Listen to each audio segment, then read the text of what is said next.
Right then. Hello, Lynn. Hi, Georgie. Lovely to see you. I know it's been a while since we spoke, isn't it? So it has been, yeah. Yeah. So it's nice to see you here, and thank you for offering. I think it's always nice to have different SERPA trained practitioners on this call, this practitioner chat. And we'll see who comes along to ask any questions as we go through the chat.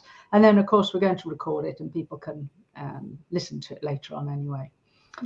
But to start with, Lynn, do you want to maybe tell us a little bit about your journey, what you've done to get to the point that you are now? Because I know, like me, you're a physio, aren't you? Yeah, that's right. And firstly, just thank you for having me today as well. I think it's a great opportunity, and I love everything that SERPA shares, and really includes all the practitioners and everything. So it's such a supportive team to be in as well. It is, isn't it? It's a really supportive group of people, our SERPA family. Non-judgmental and just really from so many different professions as well, and just to be really supportive. So I trained as a physio back, I think I graduated in 96, and I think I always had a real interest in people in pain. I had a real curiosity around it, and over the years started to think, well, why do some people develop long-term pain and others don't? What's going on here with similar conditions or injuries?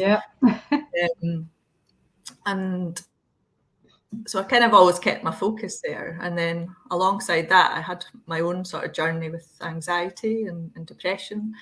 And so I started to explore different avenues with that, and then came across sort of hypnotherapy and coaching. So decided, I could go and do a diploma in that. So I did that. Transformed my own life. There's no way I would have been sitting here doing a Facebook Live, 10 years ago, that's for sure. I think that's the lovely thing about most of us that get into this field, is that it's often been a personal journey as well to get to this point.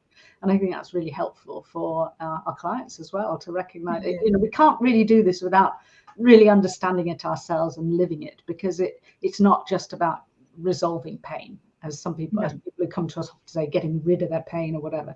It really is a personal development journey. And if we just went back to the same old behaviors and personality traits and things as we were had before, then we'd continue to give ourselves more stress. And if we didn't have the understanding to acknowledge and express it, then the chances are we would still be having anxiety, pain and whatever. Anyway, I just want to say hello to the people who joined us, and please do pop something in the comments box. Let's know. It's always nice to know who's there. And then if you've got any questions as we go along, just post a question. Even now, if you want to ask something at some point. But for now, we'll just keep chatting. So carry on then. Hi, everyone. Yeah, so it was almost like there was two paths running alongside each other. And like you say, really started to explore mind-body connection, the sensations of anxiousness in my body, and then had a few opportunities in the NHS at the time to become a pain coach for a year as well in GP surgery. So it really started to bring everything together. And then I came across, how there's these lovely synchronicities of things just happening, and I can't even remember how I came across SERPA, but I found it and I was just like, that's it, that's the missing link, because I was trying to piece together all these little parts of the jigsaw myself, and then found your training, and it just kind of encompassed everything together, which was brilliant. That's good. It's so funny how we do, we're on our own journey, we're on a professional journey, how our work with our clients helps us as well, because there's no doubt about it, we learn from our clients as well. We've just had a hello from Arizona from Joanne, nice to see you there, and Jackie, whom you obviously know. Hi Jackie. Nice to see you both, and anybody else, just pop your names in. It's always nice to know who's there. So okay. So that was, I think it was 2 or 3 years ago I did my SERPA training. I lose track of time. And 7 years I've had my coaching business, and so much overlap with anxiety and pain as well, and what we're experiencing. So it's just been lovely to bridge everything together and work with people, and have that physio background knowledge as well. So Excellent. So I'm still part-time in the NHS and then part-time in my own business as well. So it's a really nice mixture. And learning all the time, no doubt, as we do. Yeah, absolutely. Yeah.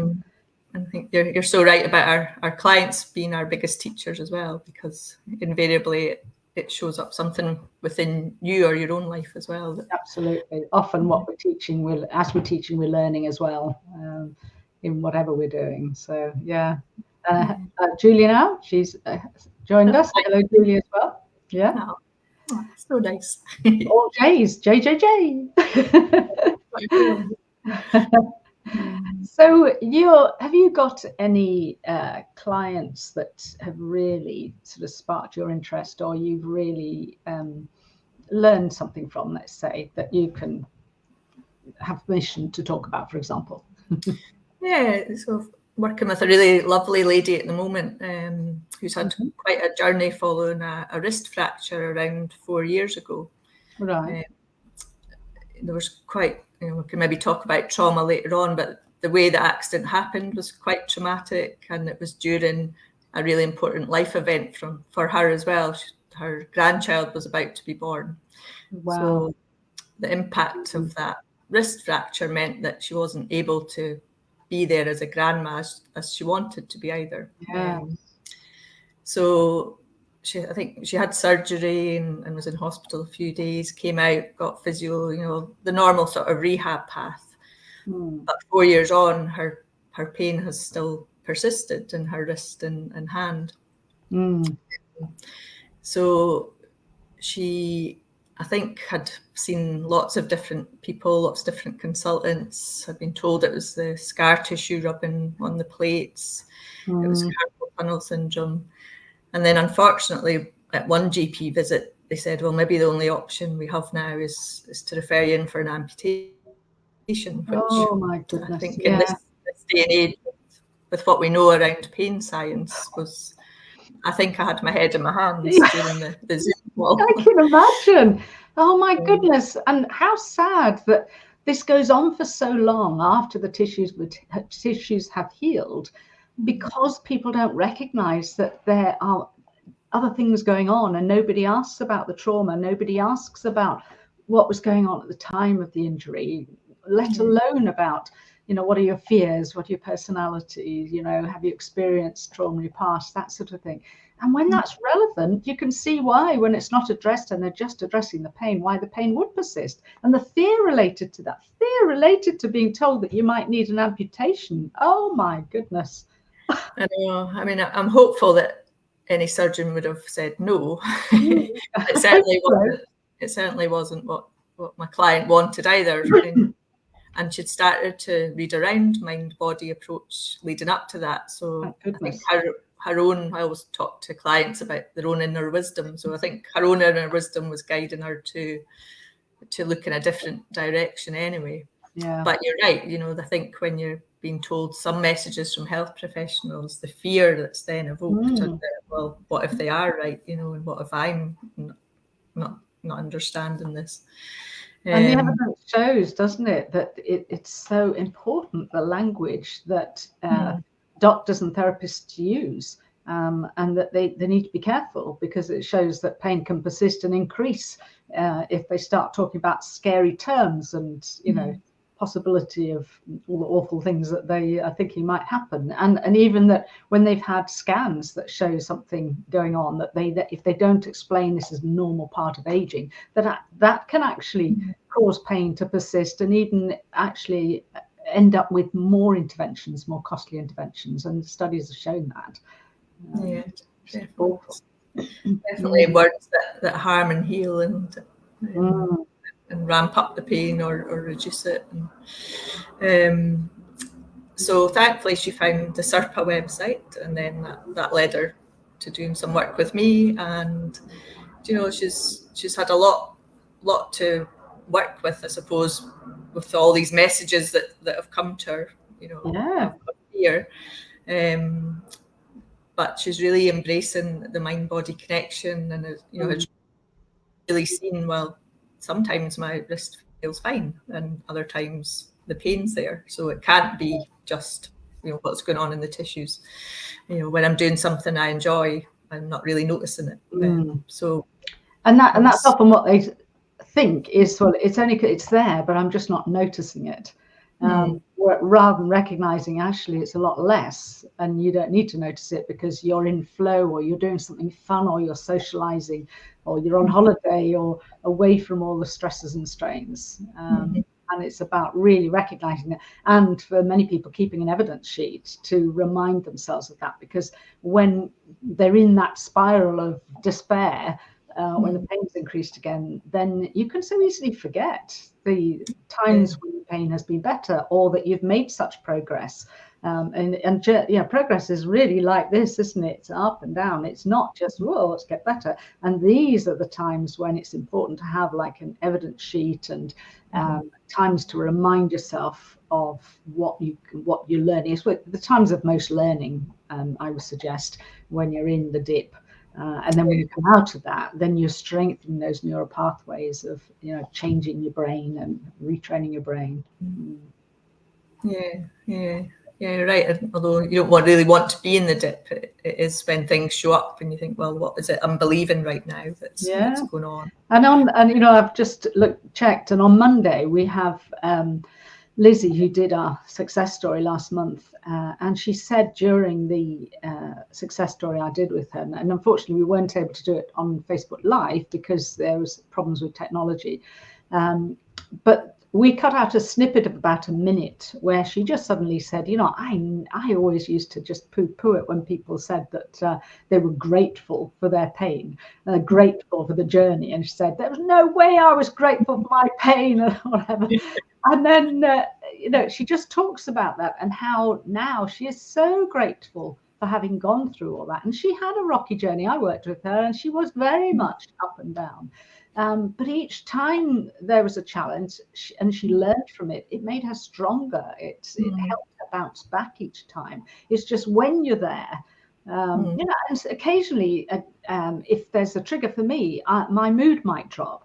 But you know what? I don't go as low. I don't stay there as long. I know now more what I can do to sort of pick myself up again. But when you're down there, the fears often do creep in. Just think, oh, am I going to be, as I was before? And that's natural, but it's about then being self-compassionate and taking a step back and not being so hard on ourselves. And we learn from it all the time. Yeah, that self-compassion is a huge component, isn't it? And I think until those challenges come up, it's probably not an area that any of us really look at, how kind am I to myself? Yeah, no, quite. So, certainly with my own journey with anxiety, I really learned, and I can still be hard on myself, but you become more aware of it. And like you say, you're not going to stay in that space for as long. No. Maybe spiral into it as much. And absolutely. Yeah, and it's life, isn't it? I mean, we all have challenges in life. We can't expect to be just on an even keel all the time. And even if somebody's pain has resolved and we've grown from it, and those neural circuits are dormant, and life's good, and if we're coping really well, and we're much better with dealing with our behaviors and their personality traits, so they're not causing as much stress, sometimes shit happens. And especially when everything's happening at the same time, it can be challenging. And I think that's when people, if they are triggered, then they go back to where they were. And I often am the recipient of emails saying, I've been fine for 2 years or a year or months or whatever, and I'm really struggling at the moment, and I'm really scared. And actually, quite often, all it takes is for me to be reassuring and to remind them that they know what they're doing and don't go into the fear, for them to actually then come through that. But initially, when people do that, especially if it's a surprise for them, then they can just be sucked back down into all the fear, and then that can keep them there. Whereas, and I think for practitioners, because it's just as likely to happen to us as other people who've recovered. And we were mentioning this earlier, weren't we, about how, for practitioners, I think there's more shame or guilt involved, because we feel, we are practitioners, we know it all, we should know how to look after ourselves. What will people think? And that is so not being kind to ourselves and self-compassionate. And it's about recognizing, just because you have a symptom that pops up doesn't mean you're then going to go into chronic pattern of pain and whatever, unless you forget all you've learned, which we can't. Get all you learned and then and just focus on the pain and the fear. Yes, that will keep you there. But generally, it's about once you recognize that, you can then start working your way through it again. And it generally doesn't take as long, does it? And often it can be minutes, hours, days, or maybe weeks. But it's about not going into the fear cycle that will keep you there. Mm-hmm. Yeah, you're right. Once you've seen it and experienced it and had those, even just a glimmer of hope, I think, that things can be different, then you can't unlearn that. No. And yet, sadly, when people go down to that level again, and it might not be as bad as it was, there's the memories of what they were like, and that then can trigger fear. Whereas actually, if they recognize that is just the fear, then bringing them back, and they just step back, are kind to themselves, and then start working through things, maybe reading different things, maybe being self-compassionate and whatever self-soothing strategies they found helpful, working through whatever's going on, then that helps them move forward again. And that then helps them become stronger than the time before. Until most of the time, symptoms will just be, there won't be symptoms. And if they pop up, they might just be mild. But it doesn't mean that just because somebody's recovered or that we're practitioners, it doesn't mean nobody has symptoms, because that's not normal. Because the mind and body are constantly, and spiritual, constantly, you can't split them. It's not mind body, they're blended. And hence that's why, if somebody, I don't know, jumps out in front of you, you don't just feel fear, your whole body goes into fear.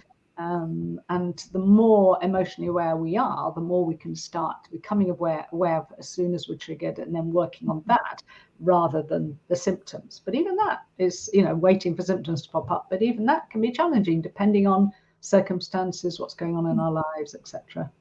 And you're right. And that, I think, going back to before I started this journey, to say I wasn't aware of my body would maybe be untrue, but the relationship between the two, I certainly didn't have any awareness of. I was very much up here, overthinker, overanalyzing, worrying, ruminating, or whatever. And I still have that tendency, but I'm much better at actually bringing myself into my body. And I don't think I did have much awareness of how I was feeling. The sensations of emotions. Whereas now, whether it's good or bad thing sometimes, but now I'm so aware that it's about, okay, what's triggered me now? But then dealing with it. And again, I think that fear sometimes of anxiety or pain, what was shown up in your body isn't a pleasant sensation. So there's that automatic reaction of trying to fix it or get rid of it. Or go to that narrative of, well, what's wrong with me? And actually, if we can learn to sit with it and explore it, I love the phrase, the wisdom of the body. What's the body trying to tell me here? Absolutely. And being curious rather than, what is it? What's going on? What's it doing to me? Blaming that blame and focus. If anybody has any questions, then please do post them in the comments here. So I experience low back pain kind of on and off, and I had a particularly bad episode a few years ago. And it probably did last about 2 years, if I'm entirely honest. But as a physio, like you were saying, I was like, I shouldn't feel back pain. I should know better. Pushing it away. And eventually I agreed to get an MRI because my colleagues were like, I think you should get an MRI, because I had some leg pain and foot numbness. And I don't want an MRI. But anyway, I got one.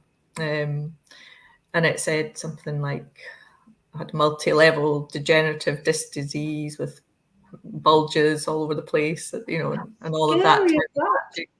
And I remember at the time knowing everything that I knew, the fear in my body, reading that, and I went into complete catastrophizing of, oh my goodness, I might not be able to work in 5 years, and I'm, won't be able to move. And I was so grateful to have this knowledge, because if I hadn't, then I think I could have stayed in that place But instead I was, like we said earlier about, most MRIs are showing age-related changes, and I knew that's what it was, and there was nothing sinister there to worry about.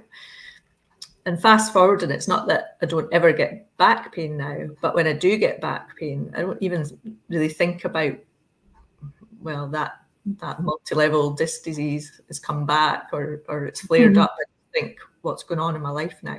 Because it always shows up when I'm more stressed. Yeah. So I now use it as like a little love letter from my body to say, Lynn, you need to slow down. Lynn, that's nice. That's nice. I always think that it's like a barometer, but I like that love letter from my body. Yeah. And sometimes it's as simple as you need to move more, Lynn. Sorry, say that again. Sometimes it's as simple as you just need to move around a little bit more. And, but I think it's that understanding, isn't it? That there's nothing I really have to do to fix anything. It's just understanding actually what's going on between everything, all the different parts of me.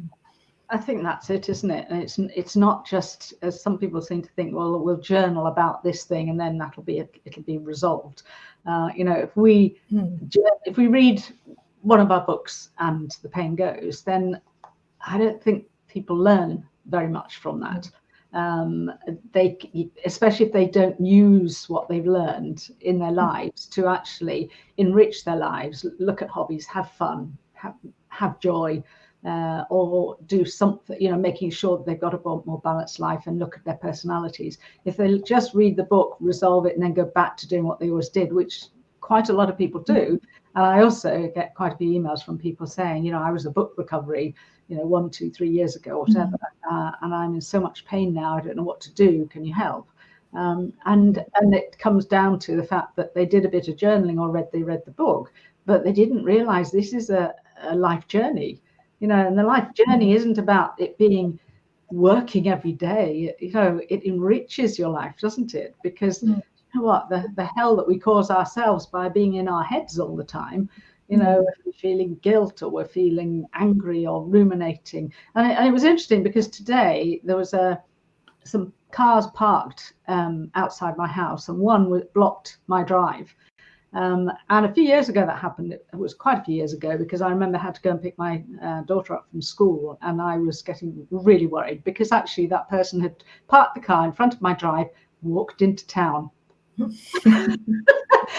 And I was so angry, and I was late picking my daughter up from school, and she was quite young at the time.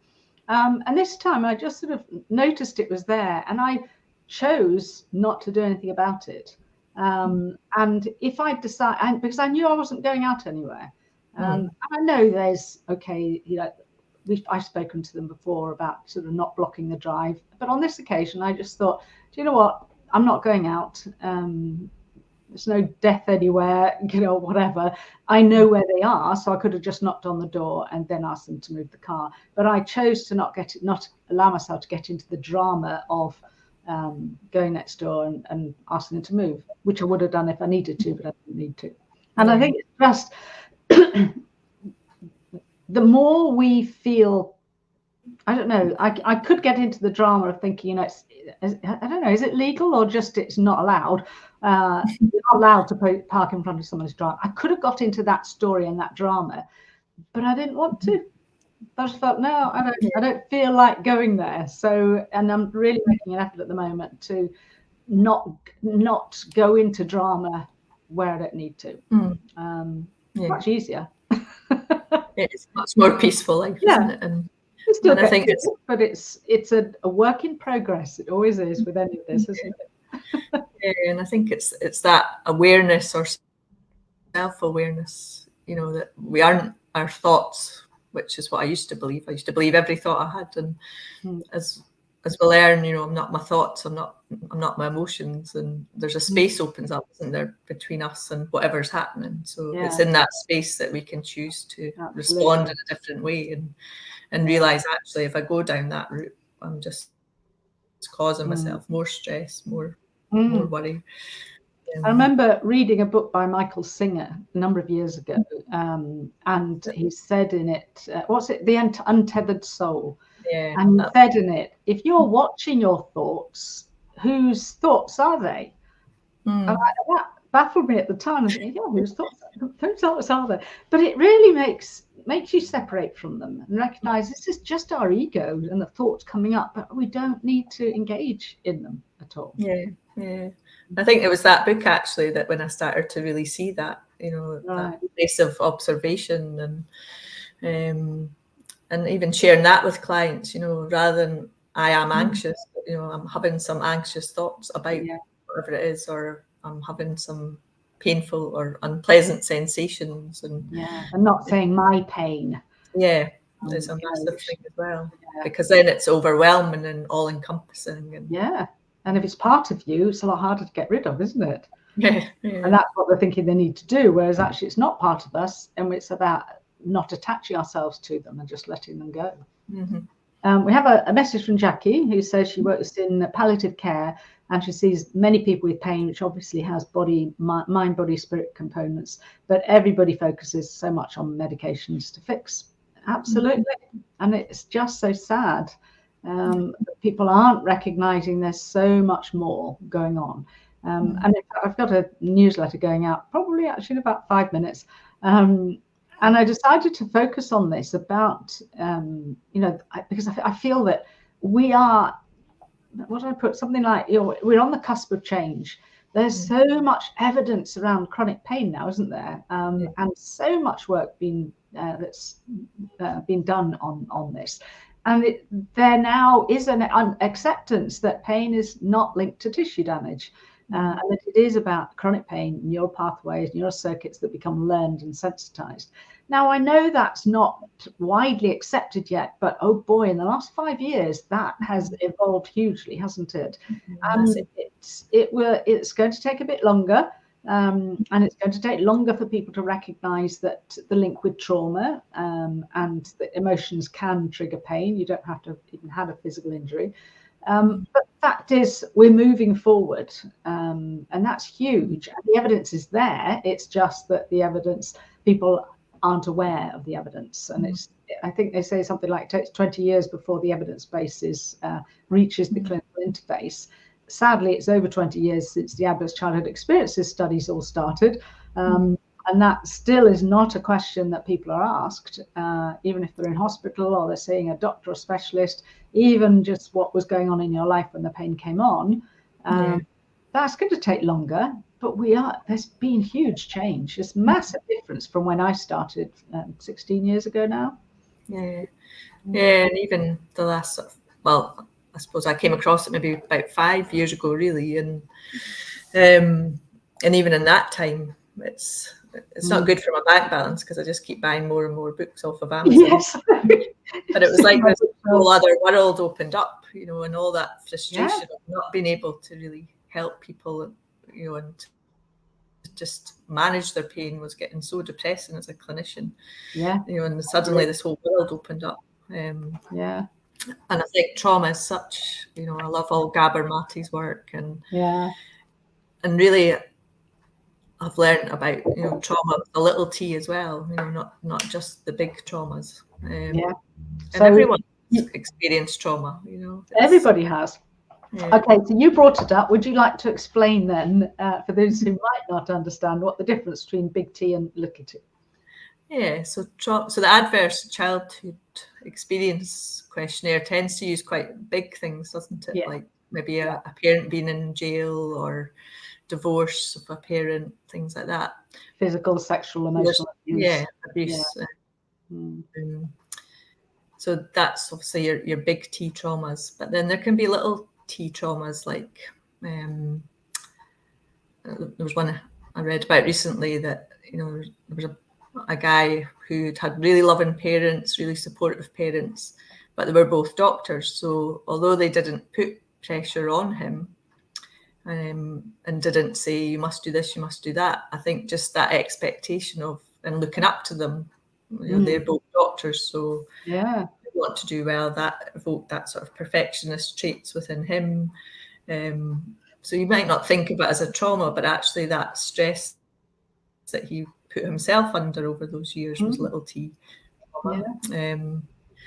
I actually reading one of the modules on your course when you said about moving school a lot when you were younger, that really helped me because I also moved school a lot, but because I had friends that had experienced really big traumas in their life, I just kind of pushed it aside and thought, well, that's just what happened. I just had to keep adapting, and got bullied a few times. And it's only been the last few years I've thought, actually, that in itself is trauma with a little t, the constant moving and the stress of that, and learning to be accepted again and fit in and belong.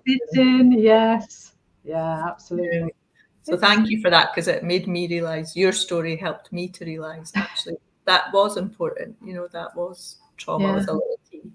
Yeah, and it's huge, because these are even just sort of cultural expectations, parental expectations, school expectations, and of course it also depends on who we are. Our personality. If there's somebody who is sensitive, or maybe a highly sensitive person, or they might an introvert, or depending on their position in the family. Was it Gabor Mate talks about we all have why do siblings so different, and they respond so differently, and why might some have some health conditions, others different ones, or whatever, and he talks about the fact that we all had different parents, and I looked at that in comparison with me. I'm one of four.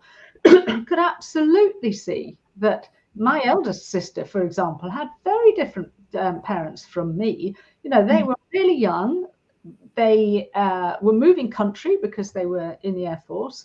They had a new baby, so the new parents didn't know what they were doing.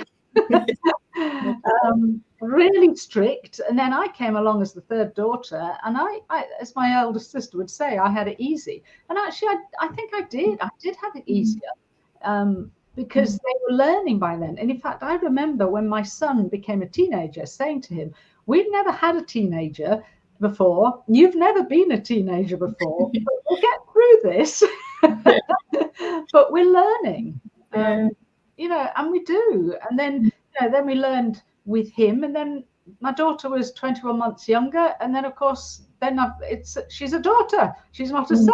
And it's going to be different. And also, we're in a different stage of our life at each time as well. So really interesting. So it depends on the circumstances, where you fit in the family, how old your parents are, what your parents are doing, what schools you're going to, what's going on in the world, like the pandemic, because that's definitely, for some people they recognize it as a big T, but for some people they might have enjoyed being at home, but small T's might have been sort of lack of social meeting with their friends, and finding it difficult then to learn to integrate as well when they went back to school. So there's a whole load of things that you can consider as small T's, aren't there? Yeah, definitely. And I think then just understanding how your nervous system responds to that. Becomes dysregulated, for want of a better word, and understanding those responses that you have now in the present moment. Because school for me was a long time ago, but now I can recognize those old patterns that when my nervous system gets reactivated into a similar experience, and that awareness again allows me to just recognize it, or to use a wee technique of breathing, or heart math type stuff, and working through it. That reminds me of many years ago. It was my husband that helped me recognize this, but I would struggle on a Monday morning, for example, if we'd had a lovely weekend, and this particular weekend that I remember was when it was sort of bingo, got it. Was when my daughter came home for a weekend from university with a load of her friends. We had my niece, we had my son home. So we had about 7 or 8 youngsters around, which I love. We had a really lovely weekend together, going for walks and eating together and things. And then on Sunday evening, they left and went back to university, their homes or whatever.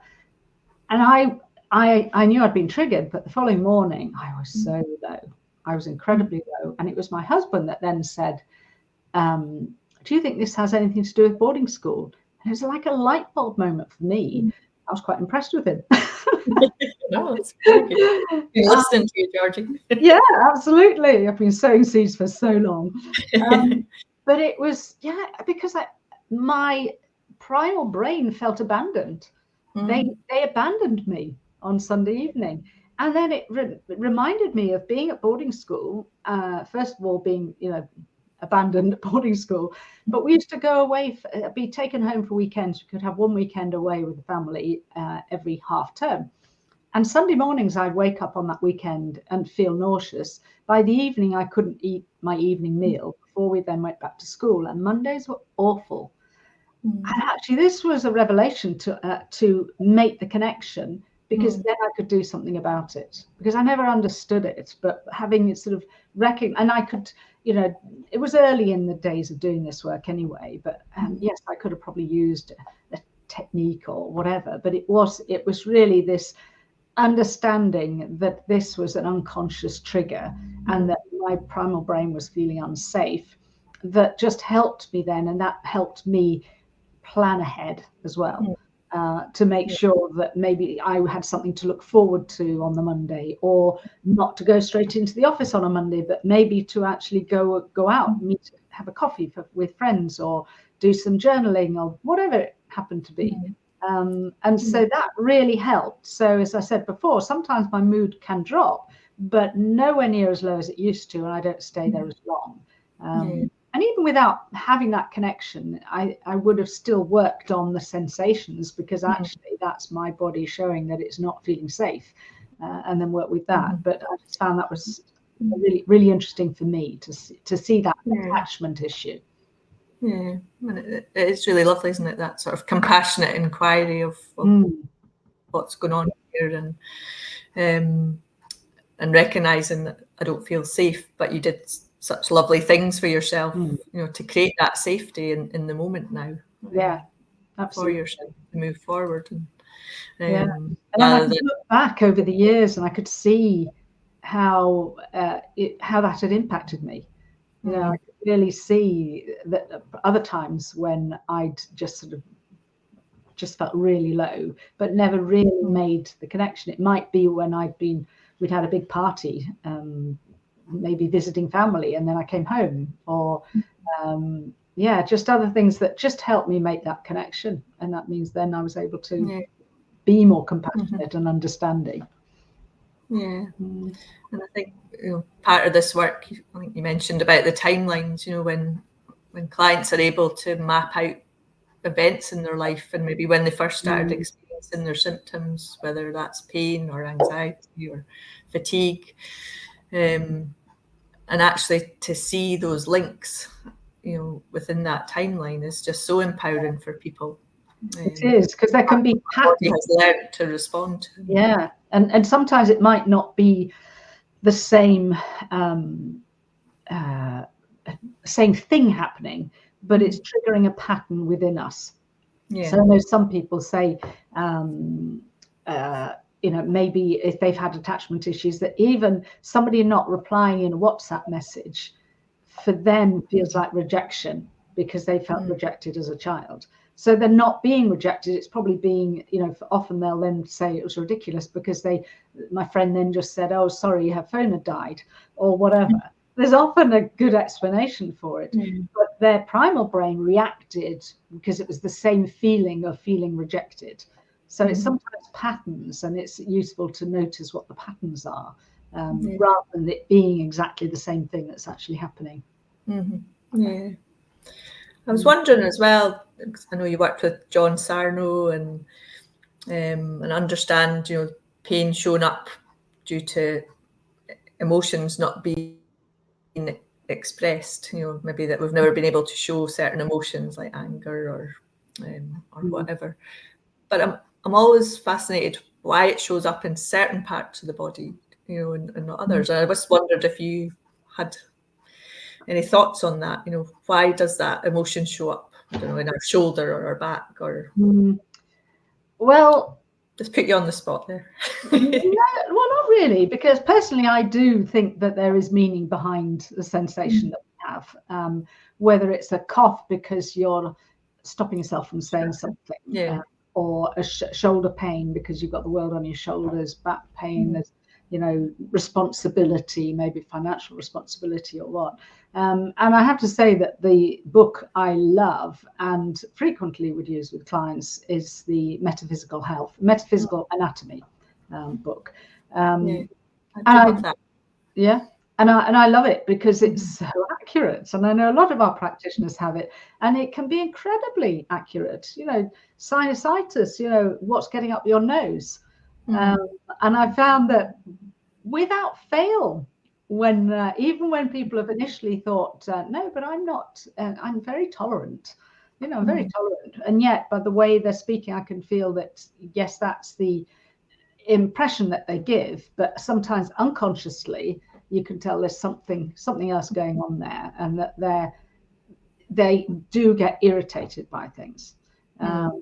So I do think it's very relevant, and what I certainly have done with clients is taken a photo sometimes of the page, the relevant page, and just said if I feel they are interested and would like to, and to see if it will give them some insights to help them understand what to explore. And more often than not, it does, even if it's not the first time they read it. So I normally say, have a read of it and then go off and sleep on it. You know, that's why they say sleep on it, mull things over, and then read it again. When you're sort of calm and quiet and chilled, just read it again. Because sometimes we don't want to see what we're reading. But when we really do let go, often we can really gain some insights. Yeah. What are your thoughts on that? Yeah, no, just as you were talking there, I was thinking, yeah, that does make sense. I do have the book as well, actually, but I don't always look at it. I think it's just remembering to do that. And it actually reminded me of, I had plantar fasciitis, which for anyone on the call is pain on the sole of the foot, a couple of years ago, and it was just persistent, and I was going down the whole structural route, and then eventually I looked up the book, and it was around fear of change. And at that time in my life, I was trying to make a decision about jobs. And it actually, as soon as I read it, I think within about 2 weeks, it just cleared up. So yeah. I have to say, it's my go-to. I remember a number of years ago now watching television one evening and suddenly having not sort of a blurred vision, but sort of everything going a bit funny. And the first thing I did was get up and go and get the book. And I read it and I went, oh my God, it was so accurate. And actually what it made me do was reach out to my business support network that I had at the time, a small group of people, and just said, is anybody around to have a brainstorming event? Because it was at a point of big change, and I didn't want to let people down, but you know, and I just took a copy of it, a photo of it, put it in our group, and I said, this is what's going on for me, because it explained it so well. And we had we got together on a Sunday, actually. One of the others said, oh yeah, I've got an issue I'd like to discuss. And we discussed them, and it was wonderful. You know, it just really helped to just offload to people who understood my business, understood me, to show my vulnerability. And a bit of the blurred vision had resolved way before then. It was almost like you know, okay, I understand this. But it was really, really helpful. Yeah. Anyway, note to self, I'll start looking it up more. Yes, yeah. Well, my kids always ring if they get a symptom or the friends get a symptom. They'll often ring up and say, "What does such and such mean?" Because they've seen that it's meant something for things they've had or their friends have had. I think it's quite a powerful book. So I reckon, unless anybody has any questions to ask, that we will call it a day now. Unless you've got something finally you want to tell people, Lynn? No, I think it's just been really lovely to get an opportunity to chat and discuss things, and hopefully it's been helpful for people as well. Yeah, let's hope so. Yeah. Great. Well, lovely to see everybody. And thank you again very much, Lynn, for joining me. And I hope you all found it helpful. Okay. Bye for now. Thanks. Bye. Bye. Thank you. Bye.